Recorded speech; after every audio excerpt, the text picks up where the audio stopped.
दोस्तों, आपने शादी की चर्चाएं बहुत बार सुनी होगी कि किसी की शादी में बहुत पैसे खर्च हुए, बहुत भव्य शादी हुई और शादी की चर्चाएं दूर दूर तक गांव में फैली रहती हैं। आजकल शादियों को काफी ज्यादा अच्छा बनाने के लिए, आकर्षक दिखाने के लिए लोग बहुत पैसे भी खर्च करते हैं। ऐसी ही एक शादी एक लड़की की कराई गई है 3 फरवरी 2024 को।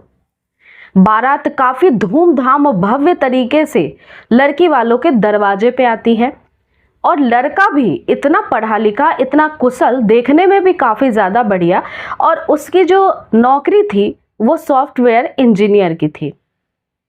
शादी की चर्चाएं तो बहुत ज्यादा हुई, शादी भी बहुत अच्छे से संपन्न हो गया। और ये जो बारात आई थी, ये आई थी उत्तर प्रदेश के हमीरपुर जिले में TWD करके एक कॉलोनी है। वहीं पे एक 35 साल की लड़की, जो घर की इकलौती लड़की थी और इतनी ज़्यादा सुंदर और इतनी ज़्यादा सुशील, और उसका भाई उस पर प्यार न्यौछावर करता था। मतलब बहन की इतनी ज़्यादा इज्जत थी उसके मायके में कि उसके शादी में इतना टाइम तो लगाया, लेकिन लड़का ऐसा ढूंढा कि वो उसमें कोई भी एक कमी ना निकाल सके। सॉफ्टवेयर इंजीनियर लड़का, पैसे की कमी नहीं, घर परिवार से भी बहुत अच्छा। इस वजह से शादी में लड़की के भाई ने एक छोटी सी भी कमी नहीं की थी। अपने हैसियत से बढ़ चढ़ कर उसने खर्चा किया, अपनी बहन का शादी किया। 3 फरवरी को फेरे हुए रात को, और 4 फरवरी को लड़की विदा हो गई। इस लड़की का नाम था आरती। आरती के दूल्हे का नाम विजय उमेरी है। और विजय बारात को फिर वापस लेकर लड़की की विदाई के साथ ही 82 किलोमीटर दूर अपने गांव में जालौन उरई आ जाता है। जब ये यहाँ पे लड़की को लेकर के आता है तो तमाम वैसे रस्म होते हैं जो लड़की के आगमन पे घर में किए जाते हैं। बड़ी ही खुशहाल परिवार, बहुत खुशी का माहौल। आरती इतनी ज़्यादा कुशल थी, इतनी ज़्यादा खुश थी उस समय शादी से, क्योंकि शादी उसकी हुई भी काफ़ी दिनों बाद थी। मतलब कि 35 वर्ष तक उसने इंतज़ार किया था इस दिन का, और दिल में काफ़ी अरमान थे, काफ़ी खुशी थी। और इसी खुशी खुशी के साथ वह पहला कदम विजय के घर में रखती है।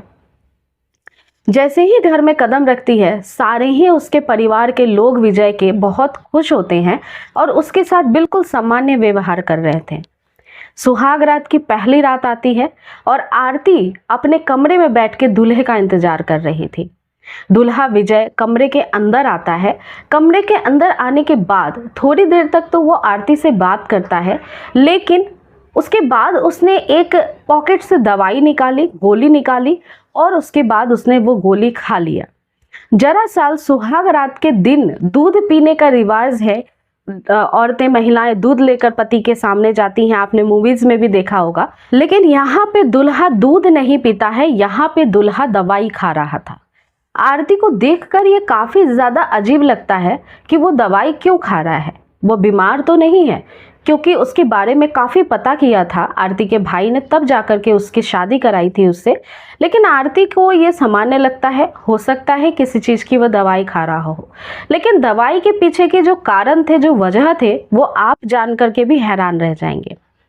शादी में दूल्हे के काफ़ी सारे दोस्त आए थे। दोस्तों से बातचीत के दौरान दोस्तों ने ही एक ऐसा आइडिया, एक ऐसा सुझाव दे दिया था विजय को कि ये गोली जो है वो शक्तिवर्धक गोली है और इसे खाकर बहुत मजा आएगा सुहाग रात को। ये सोच करके उसने उस आइडिया को अपनाया और एक दवाई मार्केट से लाया और खा लिया।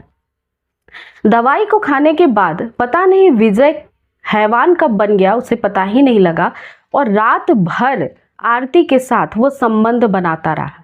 संबंध सामान्य भी नहीं था। कई बार उसने प्राकृतिक और कई बार अप्राकृतिक तरीके से आरती को तरह तरह से रात भर परेशान किया। आरती रात भर अपने दूल्हे के लिए जो सपने संजोए थे उसे छोड़कर उसके हैवान चेहरे को देख रही थी और काफ़ी डर भी रही थी।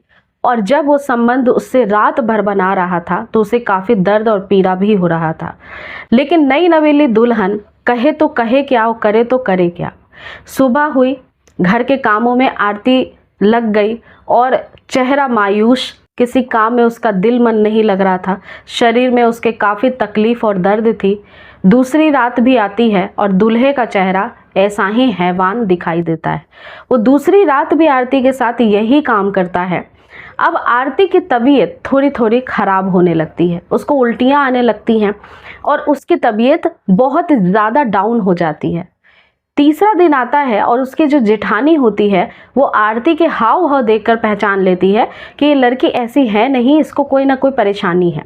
पूछने की कोशिश करती है जेठानी कि तुम्हारी तबीयत क्यों खराब हो रही है। आरती कहती है कुछ नहीं भाभी, बस ऐसे ही थोड़ा सा अच्छा नहीं लग रहा है। मुंह काफी रुआसा रहता है। जेठानी को ज़्यादा कुछ समझ में आता नहीं है, बस यही सोचती है कि अपने घर को छोड़ करके आई है पराए घर में, और ये जो घर है इसमें उसको घुलने मिलने में समय लगेगा, शायद इस वजह से आरती उकरी उकरी सी है। तीसरा रात आता है और तीसरी रात भी ऐसे ही मुसीबतों का कहर आरती के ऊपर टूट पड़ता है। उसका दूल्हा कुछ ऐसे ही काम करता था कि आरती की रूहें कांप जा रही थी। अब आरती लगभग 8 दिन उस घर में बिता लेती है।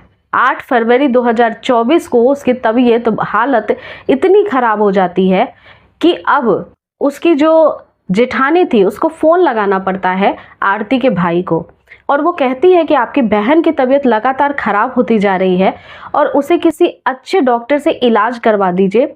वो इतनी ज़्यादा मतलब दिन भर उसकी तबीयत खराब रहती है और बहुत कमज़ोर होती जा रही है, उसे कुछ हो ना जाए, इस वजह से आरती को एक बार आकर देख लीजिए। अब भाई आनन फानन में आरती के ससुराल आता है, आरती को लेता है और एक महिला डॉक्टर से जाकर के चेकअप कराता है। महिला डॉक्टर जब परीक्षण करती है आरती के शरीर का, तब वो भी हैरान रह जाती है। आरती के साथ बहुत क्रूरता हुई थी, जैसे कि किसी लड़की के साथ जबरदस्ती किया जाता है, तब भयावह तरह से उसकी जो स्थिति होती है शरीर की कुछ ऐसी ही थी। जब वो महिला डॉक्टर आरती के चेकअप करती है, जांच करती है, तो वो उसके भाई को सुझाव देती है कि आरती को एडमिट कर देना चाहिए आपको, क्योंकि हॉस्पिटल में उसकी इलाज बेहतर तरीके से हो पाएगी। और आरती को अंदरूनी इतनी ज़्यादा चोटें लगी थी जिसको बढ़ने में समय लगेगा और इसमें इन्फेक्शन भी फैल रहे थे। इसके बाद उसे हॉस्पिटल में भर्ती कराया जाता है। 10 फरवरी 2024 के दिन आरती की भाभी उससे मिलने आती है। आरती से पूछती है कि आरती तुम्हारी ऐसी दुर्दशा किसने की है, क्या हुआ क्या था शादी के बाद।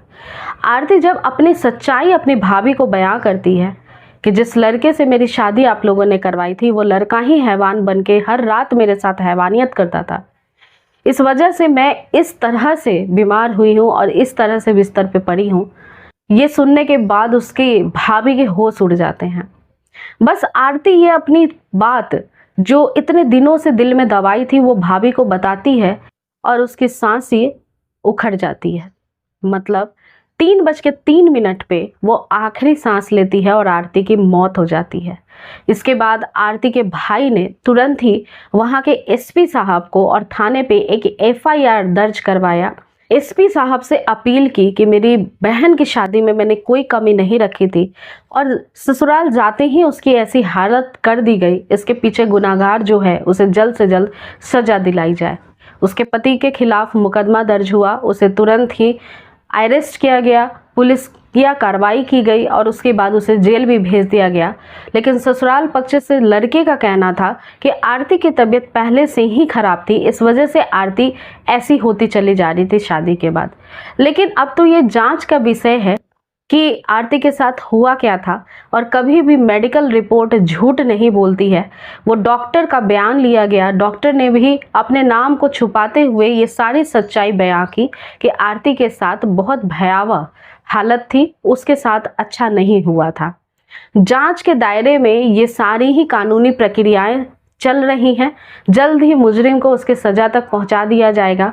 लेकिन इस कहानी को सुनने के बाद जरूर रूहें कांप जाती है कि जब एक लड़की एक ऐसे परिवार में जाती है जहां के लिए वो अभी अनजानी है और उसके साथ उसका पति जो कि 7 जन्मों तक जीने मरने की कस्में खाता है, उसके हर सुख दुख में बराबर हिस्सेदार बनने की कस्में खाता है, अगर वही इतना ज़्यादा दर्दनाक स्थिति तक किसी महिला को, किसी औरत को पहुंचा दे, वो भी शादी के पहली रात से ही, तो ये सुन करके भी काफ़ी ज़्यादा भयानक लगता है।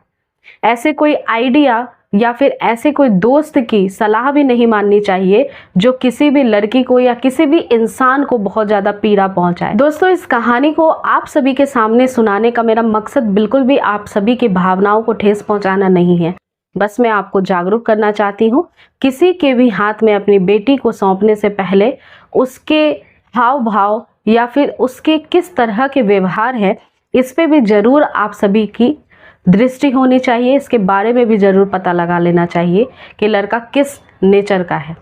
साथ ही साथ दोस्तों, आप सभी को जागरूक करना इस कहानी को सुनाने का मेरा मेन मकसद था। दोस्तों, यदि आपको ऐसी सच्ची कहानियां सुनना पसंद है तो आप चैनल को सब्सक्राइब कर सकते हैं और वीडियो को लाइक भी कर सकते हैं। मेरा नाम पूजा है। मिलती हूँ फिर अगली कहानी के साथ। तब तक पूरा स्वस्थ, सुरक्षित और अपने परिवार पे पूरा ध्यान दें, सुरक्षित रखें उन्हें, खुशहाल रहें और खुशियां बांटें। धन्यवाद।